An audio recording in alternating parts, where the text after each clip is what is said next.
Georgina, ¿cómo estás? ¿Qué opinas de esto que acaba de decir Frigerio? Porque están tratando de dar una certidumbre a la gente que, bueno, que carecemos realmente. Sí, estamos muy a la preocupados, gente pues sobre todo por el tema de acuerdo complementario. ¿Esto qué significa? Que tenemos más deuda aún.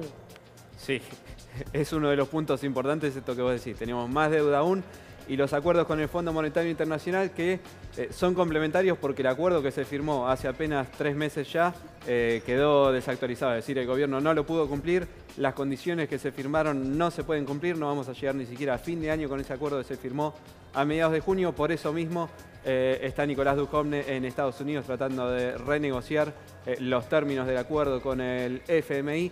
Por eso también la importancia de la comunicación telefónica de hoy entre el presidente Mauricio Macri y Donald Trump de Estados Unidos.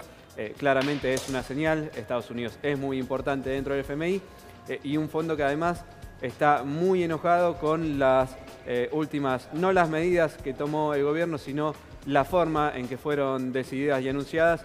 Recordemos que el miércoles pasado, Sí. que fue el día que se disparó el dólar, el presidente hizo un anuncio y por la tarde el fondo sacó un comunicado diciendo, bueno, esto recién lo estamos empezando a hablar. Por eso Nicolás Dujovne está en Estados Unidos para desarrollar lo que el presidente Macri dio como hecho el miércoles pasado, con lo cual hay también un enojo del fondo, más allá de que hay un respaldo, de que para el fondo es muy importante que Argentina consiga salir adelante, pero la situación hoy, por lo menos en los mercados, no es favorable para nuestro país tampoco. ¿Y vos qué pensás? ¿Nosotros volveremos al 2001 con todo esto que está sucediendo? Porque nos seguimos endeudando y endeudando y endeudando y es una situación muy angustiante para todos los argentinos. A ver, la situación no parece ser, por lo menos, igual. Hay una serie de coincidencias que son llamativas y muy preocupantes para cualquiera que haga una lectura sincera de lo que es la actualidad política y económica de nuestro país. En ese marco también tenés que hablar de una coalición de gobierno que tiene una interna al rojo vivo. Tenés que hablar de aliados como los radicales y como Elisa Carrió, que no están conformes con este nuevo esquema del gabinete. Por eso también Rogelio Frigerio hoy dice que no descartan nuevos cambios en el gabinete. Tenés que hablar de un peronismo, sobre todo con su liga de gobernadores, que se hace cada vez más opositor porque las medidas económicas llevan a que los dirigentes que no son oficialistas se les complique acompañar estos nuevos pasos de gobierno. Por eso son cada vez más duros con las críticas. Lo cierto es que económicamente todavía estamos lejos del 2001, aunque hoy sí se dio una situación muy preocupante, como por ejemplo lo que pasó en el Chaco, donde murió un chico de 13 años durante un intento de saqueo, que además se dieron también en algunos puntos de la provincia de Buenos Aires. Esto es muy preocupante. Frigerio también dijo, se están tomando todas las medidas para que esto no se repita y no se haga algo masivo, pero lo cierto es que en la Argentina del 2018 falleció un chico de 13 años en Chaco por una serie de saqueos que, por cierto, el intendente de Chaco, que no es un hombre del... O sea, no tenés hoy un peronismo como se supone que hubo en el 2001 agitando fantasmas. Hoy el peronismo controla un montón de las provincias y las provincias no quieren que el país se prenda fuego porque se prenden fuego ellos también. Es tan simple como eso. Más allá de todo lo que uno pueda llegar a especular sobre las razones de cada espacio, los gobernadores quieren que sus distritos estén bien porque eso les asegura a ellos la continuidad en el poder. Es tan simple como eso. Gracias, Gabriel. Ahora continuamos porque la quiero despedir, pobrecita Carolina, que la tengo acá sentada. Gracias, mi amor. Gracias por venir. Y bueno, y esperemos darle a la gente un poquitito de noticias. Esperemos pronto darles buenas noticias. Sí, más lindas. Gracias, Carolina. Ahora continuamos, Gabriel, no te vayas. Carlitos, decime, tesoro, contanos. Quería preguntar a Gabriel, justamente, recién escuchábamos al ministro Frigerio hablar de crisis de confianza. Por eso los mercados no están respondiendo como el gobierno pretende.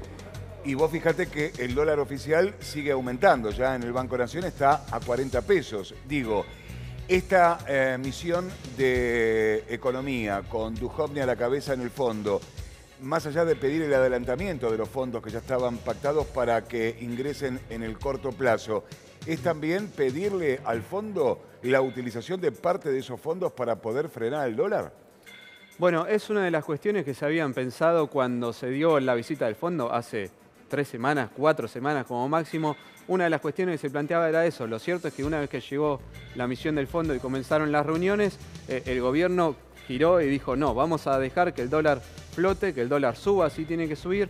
nosotros solamente vamos a intervenir, el gobierno usa la palabra, ante un escenario disruptivo, es decir, una subida, como vimos, jueves y viernes de 10 pesos cada uno, perdón, miércoles y jueves de 10 pesos cada día, con lo cual habrá que ver cuál es la nueva estrategia del gobierno, porque también hay que decir que la mayoría de los funcionarios que están a cargo de estas medidas, principalmente el presidente del Banco Central, Luis Caputo, estuvo también en discusión durante el fin de semana si seguía o no en su cargo, porque también hay cambios de estrategias, van haciendo distintas lecturas según cada momento.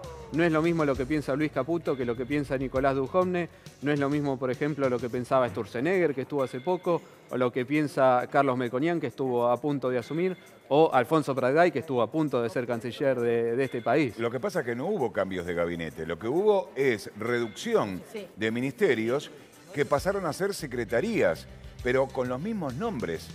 Por eso sorprendió la declaración hoy de Frigerio de decir no descarto nuevos cambios en el gabinete, pero cambios es cambio de nombre, no de ministerio a secretaría. Bueno, ayer hubo una declaración, para los que seguimos la actualidad política del minuto a minuto, decimos que fue un tanto de persona mala, ¿viste? Cuando tratan de pincharte un poquito, del Frente Renovador de Sergio Massa, que dijo, estamos ante un gabinete nuevo, pero que es un gabinete por descarte.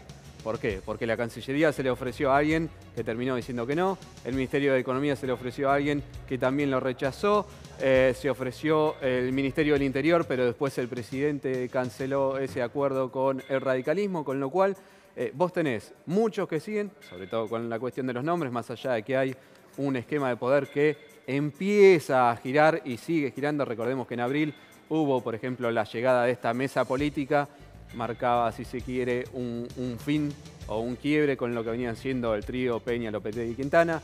Ahora ya tenés a Lopetegui y a Quintana directamente fuera de lo que es la coordinación de los ministerios, pero Marcos Peña sigue siendo el jefe de gabinete, Marcos Peña sigue siendo el hombre en el que Mauricio Macri confía y entrega ciegamente su gestión, con lo cual hay todavía, por eso arrancaba con esto, una interna que no termina de resolver. Bueno, por eso... Pero Marcos Peña estaba sentado a la derecha. A la derecha del presidente, pero el presidente. problema es que muchos de los que le han ofrecido cargos ministeriales ayer por fuera de Cambiemos no aceptaron justamente por ese motivo, porque querían un radical que de alguna manera los cobije dentro del gabinete y no tener que enfrentarse directamente con Marcos Peña. ¿Niquito? Sí, Gabriel, durante todo el fin de semana surgió la idea de, se escuchaba lo que es gran acuerdo, consenso, inclusive hoy hay una reunión entre Massa y algunos gobernadores del PJ para justamente dar un mensaje unificado en contra de las medidas del gobierno. ¿Vos creés que el gobierno es capaz de llevar a cabo un diálogo con la oposición? Sí, claramente tenés funcionarios que lo hacen y de hecho, así como tenés esta reunión de gobernadores, a la cual vienen cada vez más gobernadores del peronismo, por esto que decía, que es cada vez más difícil ser un opositor dialoguista y hay cada vez más una oposición que se tiene que endurecer para defender sus propios recursos. Tenés en paralelo a eso una cumbre de Rogelio Frigerio con los ministros de Economía de todas las provincias precisamente para avanzar sobre el presupuesto. Los gobernadores obviamente lo que hacen es reunirse, dar una señal política, marcar también sus diferencias ahí, decir nosotros pensamos que el camino va por acá. Los gobernadores, por ejemplo, habían hablado de retenciones a la minería, de bienes personales, de una serie de impuestos que graven a los que más tienen para tratar de mostrar también ellos la señal de que no estaban de acuerdo con el ajuste sobre los que menos tienen, cuando se hablaba también de recorte a jubilaciones y otras cuestiones. Por eso mismo tenés una negociación que es política, que está totalmente empantanada y fría, y la negociación económica donde todos en algún momento se tienen que poner de acuerdo y en ese sentido también dialogan y se acercan muchas posiciones. Ay, Gabriel, gracias, querido. Ojalá que podamos Gracias, salir de Cecilia. este pantano, como vos decís, porque Ojalá, es es muy lo que todos triste para queremos. todos los argentinos estar viviendo otra vez una situación otra vez tan similar a lo que ya hemos vivido en anteriores ocasiones. Gracias. Gracias. Ay.